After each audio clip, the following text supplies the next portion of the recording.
একটি ছোট্ট সবুজ গ্রামের এক কোণে একটি কুঁড়েঘরে থাকত এক বৃদ্ধ মানুষ রামু, তার স্ত্রী আর তাদের ছোট নাতনি রিমি।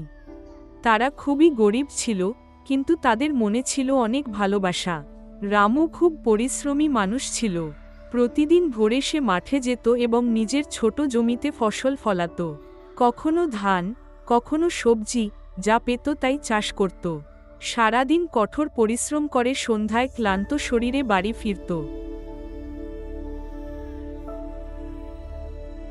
একদিন দুপুরে রিমি দাদুর পাশে বসে বলল, দাদু, আমার খুব ইচ্ছে করছে একটা মিষ্টি আর রসালো ফল খেতে।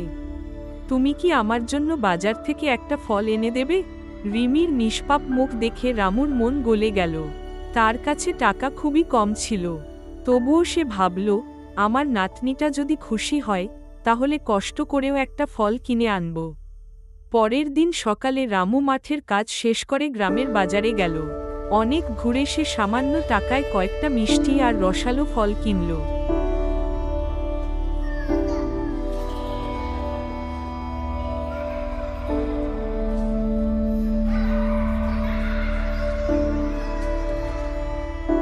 রামু যখন বাজারে পৌঁছালো, তখন সেখানে অনেক ভিড় ছিল। বাজারে বিভিন্ন রকম ফল সাজানো ছিল, আম, কলা, পেয়ারা আর আপেল। রামু দাম জিজ্ঞেস করল, কিন্তু বেশিরভাগ ফলই তার জন্য খুব দামি ছিল। একজন দয়ালু ফল বিক্রেতা রামুর কথা শুনে বলল, কাকা, আপনি আপনার নাতনির জন্য ফল কিনছেন, তাহলে এইগুলো নিয়ে যান। এগুলো খুব মিষ্টি। সে কম দামে কিছু ভালো ফল রামুকে দিল। রামু খুব খুশি হয়ে বলল, তোমাকে অনেক ধন্যবাদ বাবা।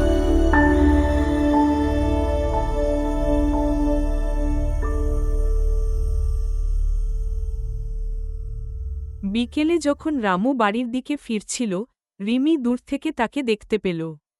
দাদুকে দেখেই সে আনন্দে দৌড়ে গেল।